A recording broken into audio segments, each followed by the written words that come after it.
honorable ministers of the Pacific Island countries, the Fijian Attorney General and Minister for Environment, Honorable I.S. Kayum, the Dean of the Diplomatic Corps, Your Excellencies, the Ambassadors and High Commissioners, members of the Diplomatic Corps, the Director General of the Secretariat of the Pacific Regional Environment Program, Mr. David Shepard, members of your staff, the Chairperson of the Pacific Islands Roundtable, Mr. Tahalo Kami, members of the Roundtable, private sector and civil society representatives from academic institutions and scientific community, distinguished guests, ladies and gentlemen. Good morning, Isa Bulavinaka, Assalamu alaikum, Namaste. Firstly, I would like to thank you most sincerely for the chiefly ceremonial welcome that you have just accorded me this morning. I am deeply touched. It is for me a great pleasure as President to welcome you all on behalf of the Fijian people to this, the 9th Pacific Island Conference on Nature Conservation and Protected Areas. I extend a special welcome to delegates from overseas and our panel of distinguished speakers whose presence alone indicates the importance being attached to this gathering. Ladies and gentlemen, since its first gathering in 1975, this conference has established itself as the region's premier event for biodiversity conservation. It is open to all and brings together a grand coalition to address the challenges before us. Government representatives, NGOs, development partners, international organizations, and individual communities from throughout the Pacific. Fiji would like to see that coalition broadened and strengthened to include more representatives of the corporate sector. Because we are convinced that only through an effective public-private partnership and a holistic approach to conservation can we tackle the complex challenges now before us. Each successive conference over the past 38 years has generated an action strategy as a guiding framework for our collective conservation effort for the ensuring 5-year period. One of our key tasks this week, therefore, is to formulate a strategy for the next 5 years to take us to the end of 2018 and beyond. It is 6 years since we last gathered for the 8th conference at Olatau in the Milne Bay province of Papua New Guinea. It was decided then, quite rightly, that individual communities are the backbone of successful conservation strategies in the Pacific countries. We needed to empower ordinary people to take responsibility for the protection of their immediate environment, for us to have any hope of implementing effective national or regional conservation strategies. The 8th conference laid down a 5-year action strategy with precisely that theme of empowering local people, communities, and institutions to place them at the forefront of our collective conservation effort. Since then, much has been done to implement that strategy. The Coral Triangle, the Micronesian Challenge, the Phoenix Island Protected Area, and the emerging Pacific Ocean 2020 Challenge, to name a few. And we continue at this conference to emphasize the crucial role of the grassroots, the ordinary men and women of our islands, in keeping and ensuring the protection of our precious surroundings. Our theme this year is Natural Solutions, Building Solutions for a Challenging Pacific. So we have resolved to comprehensively examine the current state of conservation, identify which areas warrant the most urgent attention, and devise solutions that are practical, affordable, and sustainable. For our part, Fiji believes that we need to dramatically step up the work already done since the last conference to involve ordinary people in the conservation effort.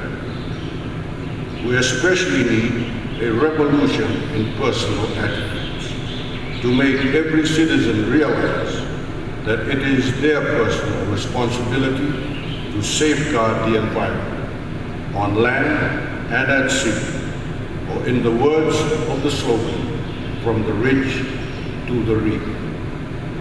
For too long, Pacific peoples have embraced one of the worst facets of Western consumerism, the culture of the throwaway package. Our villages, towns, and cities are strewn with litter, our beaches with plastic bottles and plastic bags, and other non-biodegradable containers of every kind. We can blame the manufacturers for packaging their products in these containers in the first place. But the responsibility for disposing of them properly is solely our own, all of us. We need to inculcate a new culture in the Pacific, one of personal commitment to conservation and sustainable development, and the daily observance of it in all our lives. Do not use our pristine environment as a rubbish dump. If you see a piece of rubbish or a plastic bottle, pick it up and dispose of it properly. When you go to a shop, choose items that are biodegradable and come in biodegradable packaging. And tell the person at the checkout point that you do not want a plastic bag because you have brought your own woven basket. At the community level, do not dispense with your sewage in the sea.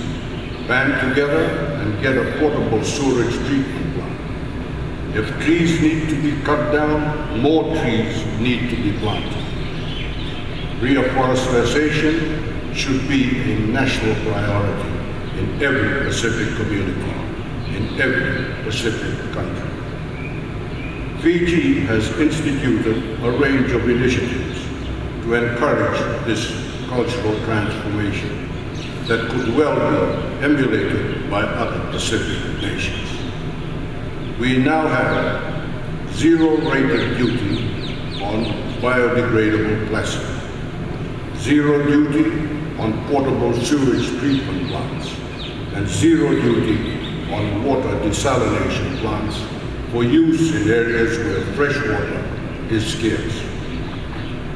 One of our manufacturers sells water in a plastic bottle that completely dissolves within 12 months.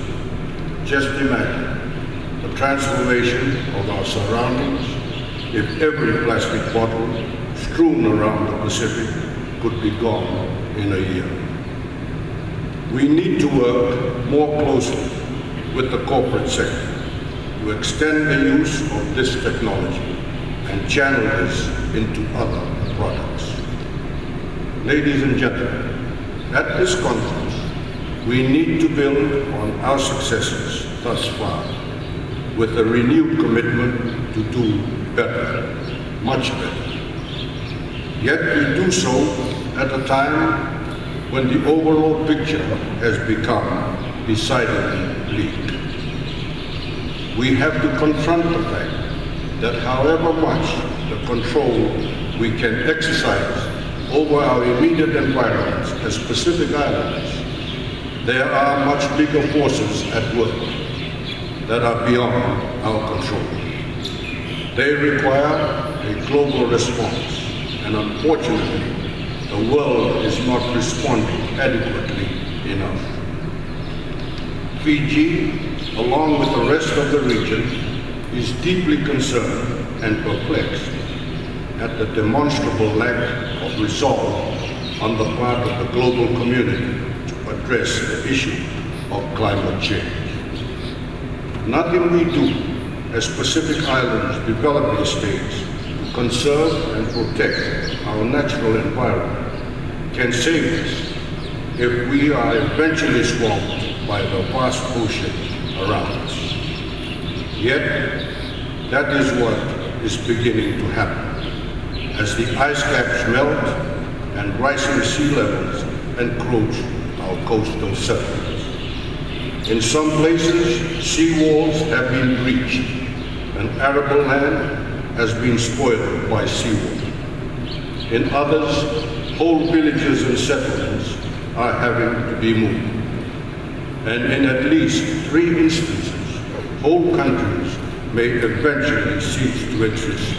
Tuvalu, Kiribati, the Marshall Islands. We know that it is happening because of global warming, but the world is locked in a seemingly endless debate about why that warming is taking place. Does the Earth simply warm and cool over time, or is it because of human activity, the increased carbon emissions of the industrialized nations? In global forums, a large amount of proverbial hot air is being expanded, arguing the relative merits of both positions. The so-called climate skeptics keep attacking the mainstream scientific consensus that the current global warming is man-made and that we need deep cuts to carbon emissions to arrest that warming. And while they slug it out, the major carbon polluters talk incessantly about the need to put the jobs of their workers first, while their factories continue to belch out this rubbish. Here in the Pacific, we sit back aghast while this argument rages, the water lapping at our feet. While the global community prevaricates our very existence, in some cases it is under direct threat. It is high time for the world to put aside the differences and embrace the binding targets to dramatically reduce carbon emissions. At the very least, it is the prudent thing to do. Ladies and gentlemen, in a few minutes, Fiji takes over as chair of this conference. We do so with pride, conscious that we need to make climate change our #1 environmental priority. We have already assumed a leadership role on the issue on behalf of the Pacific Small Island Developing States at the United Nations. And in our role as chair of the G77 plus China, the largest voting bloc in the United Nations. I urge you all to help make our voices heard, to send the message from this place at this time to our bigger neighbors and the world beyond that the time of argument and prevarication is over. We need you to stand soldier to shoulder with us because our very survival is at stake. Ladies and gentlemen, with these words, I invite you to make the most of these discussions as we share our collective passion to safeguard our precious inheritance for our own generation and the generations to come. I also urge you to set aside time to enjoy more of our beautiful country and her people. Ladies and gentlemen, I now have the honor and the greatest pleasure to declare the 9th Pacific Island Conference on Nature Conservation and Protected Areas open. Thank you. Shukriya. Bahut.